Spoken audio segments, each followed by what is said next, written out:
I'm Matt Williamson, and I'm going to do a response video today on the Rolling Stones. Now, this was posed by another YouTuber that I know called Calico Silver, and he posed 10 Rolling Stones questions that I'm going to answer. Another guy that also did an answer video, his name is called Fit to be Tie-Dyed, and both of these guys I really admire and value their opinion. So I'm going to put the links to their channels below after this video is done, and we'll see how my answers measure up to theirs. So Calico Silver's first question asks, Brian Jones, Mick Taylor, or Ronnie Wood? Well, let's start with Brian Jones. Of all the musicians in the 60s, I'd have to say Brian Jones is the biggest disappointment to me. A guy who had so much talent and so much opportunity, and to essentially just flush it. I mean, by 1965, when the Stones were doing Satisfaction, he was purposely making mistakes live on that song because he didn't like the commercial direction. So that's, I mean, what the Stones had to put up with between that time and when he got kicked out of the band in '69 was a great deal of hardship, I believe. I mean, I love his work on No Expectations, and his slide guitar work on there, and on Ruby Tuesday, which was an opportunity or a time when he probably contributed the most to any songwriting of a song by the Stones. So I guess Brian Jones is not my favorite. Let's talk about Ronnie Wood. So Ronnie Wood, it was the perfect replacement to come along in the mid-'70s after Mick Taylor. And I'm a kind of a Ronnie Wood fan. I'm a big fan of his rhythm guitar playing. His lead guitar work is really good, especially on a song like Start Me Up. If you listen to any of his solo albums, he's a really fine rhythm player. And then on Jeff Beck's first album, he plays bass. Great bass player. So he just really was a great fit, and his playing with Keith I thought was wonderful. And he came at a time that's not my favorite Stones era, mid-'70s onward. My favorite Stones era is the Mick Taylor era, so he's got to be my favorite. So the Mick Taylor era is so lush with great blues rock, and he joined at a time when the Stones really took off. And I think he was part of the reason they were able to take off after having rid themselves of Brian Jones. Okay, next question. I got to have a little sip here. Smoke them if you got them, people. Okay, US or UK versions of the 60s albums? Well, I'm going to go with US because that's what I grew up with. Every British band that came to the States here, all their albums were truncated. I can't think of one that wasn't until 1967, when Sgt. Pepper basically kicked off the notion that, hey, we're going to leave these alone. Every Stones album up to Satanic Majesty's Request was truncated as well. The truncation of the Stones records are not as vital as ripping up a Beatles album, but the UK versions don't have a lot of the singles on them. So here in the States, I always like to have the singles on the albums because I wasn't around in the 60s buying this stuff. And in the 70s and 80s, I was playing my music on nicer stereos. You know, I wasn't going to be flipping around with 45s and stuff at that point. So albums were just always more convenient for me. Okay, I'm going to jump around here a little bit. Generally speaking, did the Stones do their cover songs proud or not? I would say for sure. The cover songs the Stones did on their early albums are really what introduced blues back to North America.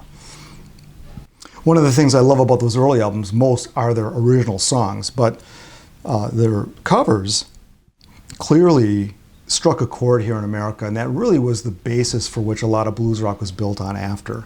So they certainly did them proud.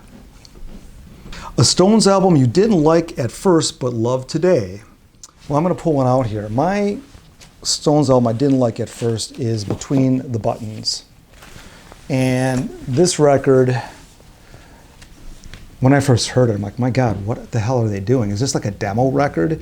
Are they doing folk rock? I think the psychedelic era, the Stones were not completely baffled, but they really struggled. And this album is a perfect example.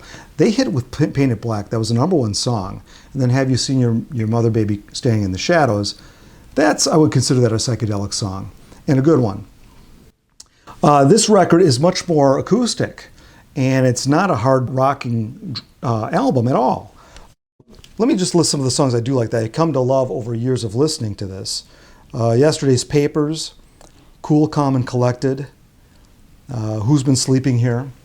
The American version had Let's Spend the Night Together and Ruby Tuesday on it, so that made it a little bit more saleable here in America probably. And I like it better for that reason, that the inclusion of those two songs as well. But I would have to say that's the one I've come to like the most.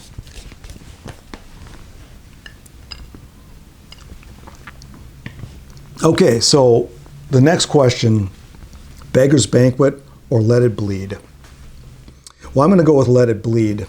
Pull that one out here so I can remember the songs. Let It Bleed, for me, if I can find it here,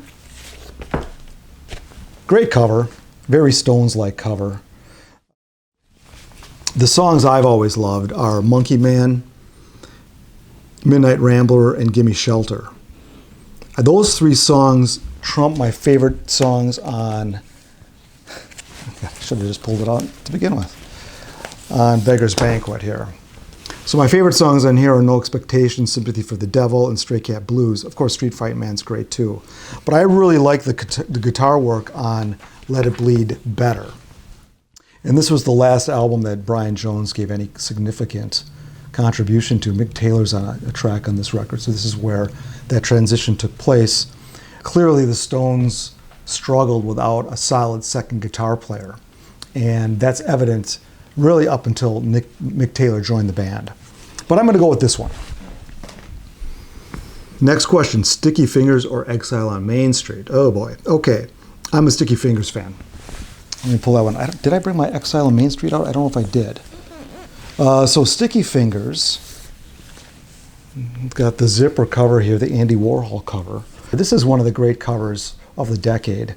And this album took forever to come out. They had made a change in their label. They had rid themselves of Alan Klein, passing Klein off to the Beatles. I love this album. And one of the songs of my all-time favorite rock songs is Can't You Hear Me Knockin'? So this album took a really long time to make. They started their own record label. And this is the first album to be pressed on that label.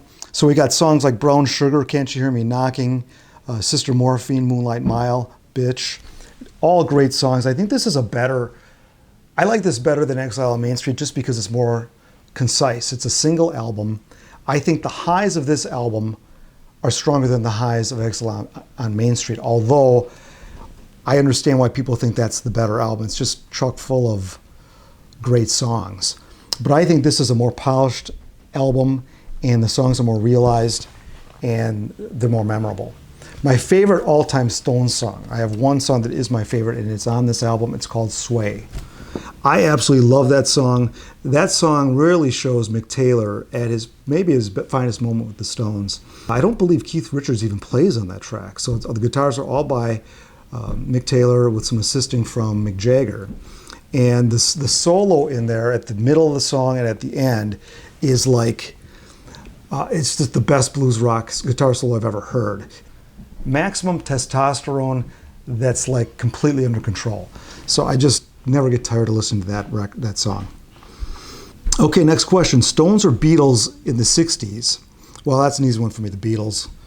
Beatles are my favorite band, the best group of the 60s, and I think that the Stones didn't really hit their stride till right after the Beatles broke up. They no longer had to be relegated to number 2. They were now competing with the best of them, and nobody thought of them as number 2 after the Beatles broke up. But I would go with the Beatles in the 60s. Next question is the Stones or the Beatles solo stuff in the 70s. Well, that's also easy. I'm going to go with the Stones on that one. The Stones really hit their stride with this album and in the 70s. And I would say that one of the things that the Stones, at that time, they were vying for the title of greatest rock and roll band in the world. And they had to fight that out with The Who and Zeppelin. Those are the 3 bands that were talked about as the greatest rock bands in the world. The solo Beatles were not mentioned at all. They were solo. They were no longer a band. And after 1975, the Beatles were really, the music was more adult contemporary. I mean, they weren't like the Stones. And the Stones kept their edge for that whole decade. I'm going to go with the Stones in the 70s. Favorite post-1981 post-TattooYou Stones album? You know, I don't really have one. I didn't. This 1981 and that Stones album was kind of the end of an era. 1981-82 was really the end of all those 70s rockers, their last stand was about that time. And after that, I stopped listening to them too much. And certainly after Bill Wyman left, I kind of checked out. What is your favorite Keith song? That's also an easy one. I'm going to go with Coming Down Again. That's off of Goat's Head Soup. Keith Richards always, he's probably the greatest rock star we have. And he's still with us as I make this recording. And there was a time period when Richards was acting, he was like a parody of himself. Talking stupid and like talking about his father who had been cremated and snoring. It just was just cringy. At some point he realized that, am I going to leave a legacy of this parody or am I going to get real here? And he got serious and he started giving wonderful interviews. And we saw a side of him, I think, that was a softer side, a serious side. That's the Keith that did Coming Down Again. That's also the Keith that really took a lot of care to do those guitar parts in Angie. That song is one of the great songs of the decade, and it's special because of the time he took and the feeling that he took to create those guitar parts. Coming Down Again, 1973. Favorite official Stones live album? I have not heard them all, and when I first saw this question, I immediately thought of 25 by 5, which was like 1989, but that actually wasn't an album. I think that was just a video. And the reason that one stuck out to me is because that's when I first remember the Stones really looking back on their whole career and playing songs representing each part of their career. They did some of the psychedelic era songs live during that time, and they did 2,000 Years from Home, I believe. But I guess I'm going to go with Get Your Ya-Ya's Out. That's just a classic. I do have, I couldn't find that one. I used to have that. I don't know what happened to it. But this other one here, Got Live If You Want It. If I can find that one. Here it is. This one's kind of a fun listen, although I think some of these were studio tracks with live audience embellished over the top of them. But this was the first one I heard.